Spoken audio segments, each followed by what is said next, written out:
हत्येनंतरही सरपंचासाठी dirty plan. सरपंचांसाठी रचला बलात्काराचा cut. हत्येनंतरचा घटनाक्रम सामच्या हाती. सरपंच संतोष देशमुखांची निर्घृण हत्या केल्यानंतर कराड गँगनं देशमुखांच्या बदनामीचा डर्टी प्लॅन आखला होता. देशमुखांच्या हत्येनंतर त्यांना खोट्या बलात्काराच्या गुन्ह्यात अडकवण्याचा प्लॅन विष्णू चाटे आणि सुदर्शन भुलेनं आखल्याची माहिती गोपनीय साक्षीदारांना दिली आहे. मात्र सुदर्शन भुले आणि विष्णू चाटेनं हा प्लॅन कसा आखला होता पाहूया. 8 डिसेंबर बीडच्या नांदूर फाट्यावरील हॉटेलमध्ये विष्णू चाटेच्या वाढदिवशी पार्टी झाली.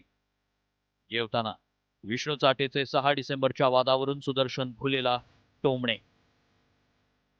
आम्ही कमवायचं तुम्ही कमवायचं, विष्णू चाटेनं भुलेला डिवचलं.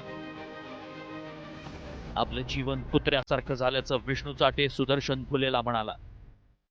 तू तुझी इज्जत घालवली आणि आमचीही घालवल्याचं चाटेचं विधान. सरपंचाला उचलून 376चा गुन्हा नोंदवतो असं सुदर्शन भुले विष्णू चाटेला म्हणाला. त्यावर तुला काय करायचं ते कर, नाहीतर केजला जा, असंही चाटे भुलेला म्हणाला. याआधीच विधानसभेत बोलताना सुरेश धसांनी कराड गँगच्या डर्टी प्लॅनचा उल्लेख केलाय. फार डेंजर प्लॅन होता अध्यक्ष महोदय.